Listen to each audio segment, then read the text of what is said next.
Building a movie franchise that remains popular over the years or even decades is incredibly challenging, and while these 10 movie franchises are mostly still going strong, that doesn't mean they're perfect. Far from it, in fact. These franchises would all do well to finally toss out one nagging thing that's been lingering around for years despite so many fans calling for change. From the overt recycling of tired tropes, to fan service that just doesn't work, refusing to retire legacy cast members, and basically being totally allergic to the idea of trying anything new. With that in mind, I'm Adam from What Culture, and here are 10 movie franchises that need to ditch one thing. Number 10. Making fun of characters' names, the Marvel Cinematic Universe. The Marvel Cinematic Universe has its fair share of issues for sure, but there's one convention in particular that's massively outstayed its welcome: the fact that the MCU is so utterly embarrassed of its own characters' names. It's been a trope since basically the beginning of the franchise that the silly sounding monikers of heroes and villains alike get mocked by at least one character, as if to nudge the audience and assure them the writers know how ridiculous it all sounds. The most infamous examples are surely Ant-Man, Paul Rudd, asking Hank Pym, Michael Douglas, if it's too late to change the name, and Spider-Man, Tom Holland, discussing made-up names with Doctor Strange, Benedict Cumberbatch, in Avengers Infinity War. The gag has been lazily regurgitated ad nauseum throughout the MCU, and even as recently as Doctor Strange in the Multiverse of Madness, the franchise seems objectively incapable of just letting characters have their comic book names without passing low-effort comment on it. At this point, it feels more snarky than a one-liner that belongs in an MCU movie. So groan-worthy is this corny need to mock the very thing that's putting butts in seats in the first place. It's not cute anymore. It's lame and irritating. Number 9. The constant death fake-outs, The Fast and the Furious. While there's no denying that the Fast and the Furious franchise is a glorified soap opera that just so happens to be centered around vehicular carnage, the filmmakers are really starting to wear the back from the dead trope down to the nub. It was daft enough when Letty, Michelle Rodriguez, was killed off in the 4th film, Fast and Furious, before Fast and Furious 6 retconned her demise complete with a telenovela-worthy amnesia arc. Then Han Sung-kang, who perished in the 3rd movie, Tokyo Drift, was revived a whole 15 years later in F9. His resurrection's so outrageous that the movie basically skirted around properly explaining it, and with numerous insider reports stating that yet another clearly very dead character is due to make their return in the upcoming Fast X or Fast 10, what was once amusingly silly has become lazy through repetition, with the series' already gossamer-thin stakes being eroded almost entirely. If nobody stays dead, then why care about anybody's well-being during the gravity-defying set pieces? Really, the series needs to tilt back in the other direction and kill off a major member of the ensemble in an impactful way that actually sticks. Number 8. All the legacy characters, Star Wars. While we're stretching the definition of one thing a little here, you know what the worst thing is about Star Wars? Its refusal to cut the past loose and just move the hell on. Divisive though it was with the fanbase, The Rise of Skywalker felt like an empathic end to the Skywalker saga, offering a firm farewell to the legacy cast and potentially closing the book on Rey, Daisy Ridley, Finn, John Boyega, and Poe, Oscar Isaac too. Though there are a number of Star Wars movies currently in development, most of which may or may not ever actually get made, it's just a matter of time before Disney announces development on episodes 10, 11, and 12. The best thing these movies could do? Draw a line under everything associated with the Skywalkers and give us a fresh collection of characters in a region of the galaxy light years away from Tatooine. Of course, Disney is allergic to the idea of a truly original Star Wars film, and deathly afraid of any new characters who don't have a convoluted familial tie to the existing heroes and villains. But it is sure a nice dream, right? Number 7. The terrible human subplots, Sonic the Hedgehog. To give the Sonic the Hedgehog movie some credit, they at least got the most important part right.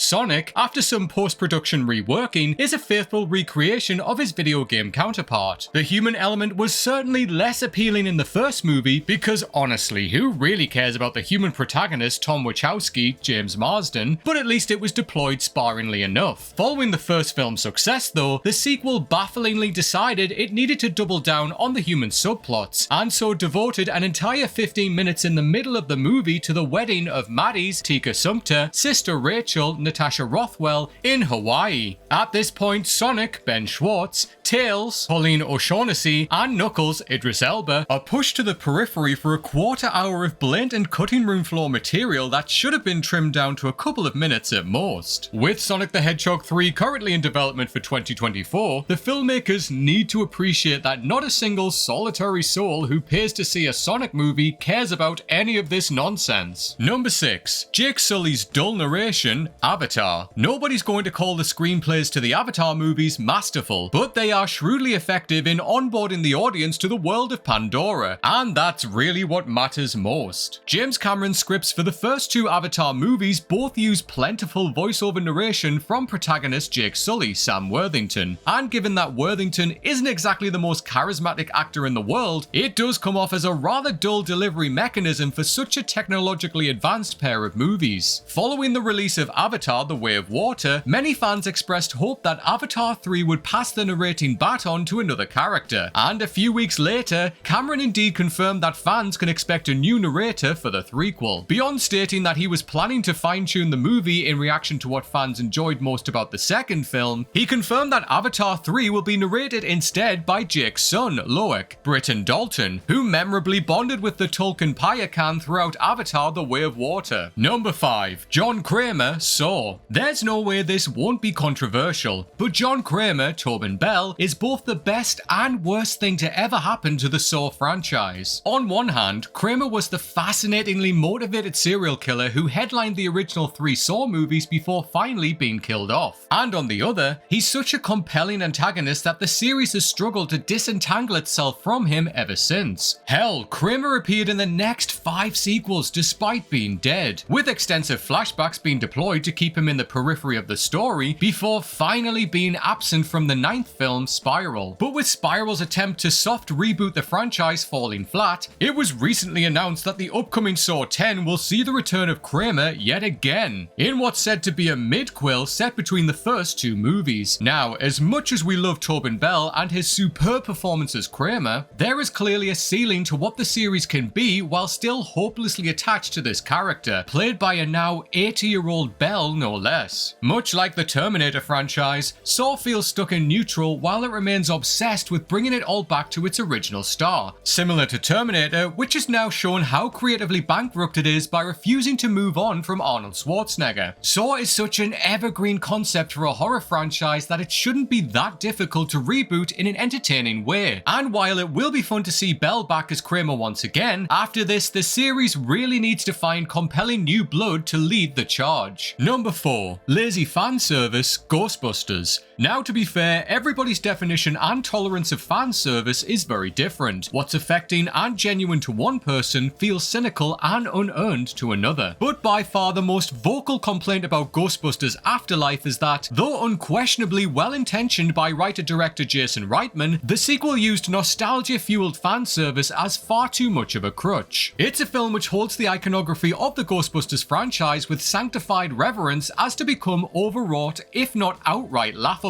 This is a series about a group of very funny people hoovering up ghosts. We don't need to give it dew-eyed emotional backbone. By the time CGI Egon, Harold Ramis, shows up in the climax, it feels like we're being manipulated to react emotionally to an entertainment product, an exercise in brand extension rather than a more earnest attempt to move the series on with a group of new young heroes. And so, the Ghostbusters Afterlife sequel, which just began shooting, desperately needs to train its focus on the likable new characters while keeping the one-note references to the previous films and the inevitable cameo from legacy characters to a minimum. It'd be foolish to expect the filmmakers to follow this advice, of course, but hopefully it'll at least feel a little less mawkish and sentimental than its predecessor. Number 3. The Billy Loomis Visions, Scream. The requel era of the Scream franchise may be very far from perfect, but it's at least succeeded in doing what the Saw franchise hasn't, introducing fans to a likable and memorable quartet of new heroes who can carry the series forward. Yet as great as the core 4 of Sam, Melissa Barrera, Tara, Jenna Ortega, Chad, Mason Gooding, and Mindy, Jasmine Savoy Brown are, there's one reoccurring element from the last 2 movies that just needs to go, like now. We're talking about Sam's goofy visions of her late father, Billy Loomis, Skeet Ulrich. Throughout the last two movies, Sam has encountered periodic visions of her father, achieved with the garishly digitally de-aged Skeet Ulrich, as he attempts to goad her into giving into her most brutal tendencies. Though the idea behind Sam's past is interesting enough, externalizing it visually is a corny choice that's sure to remind fans of the terrible visions of Sydney's Nev Campbell, Mother Maureen in Scream 3. Didn't we establish how terrible this was back then? Apparently not. It seems unlikely the idea will be ditched for the inevitable 7th movie, but here's to hoping. Number 2. Disfigured villains, James Bond. Though the James Bond franchise largely thrives on its tropes, there's one in particular that feels grotesquely tired in the modern era of 007. Villains with disfigurements, typically of the facial variety. It's a trope which goes back to the beginnings of the Bond franchise, though has surprisingly been most apparent of all throughout the recently concluded Daniel Craig era. Casino Royale had Le Chiffre's Mads Mikkelsen's scarred eye, Skyfall had Silver's Javier Bardem misshapen face due to a cyanide capsule, Spectre gave Blofeld Christoph Waltz a scarred eye, and No Time to Die Safin, Rami Malek, had a heavily scarred face. This is a supremely outdated convention that by giving the villain an exterior ugliness, it serves as a visual shorthand for their inner malevolence, upholding an unfortunate stereotype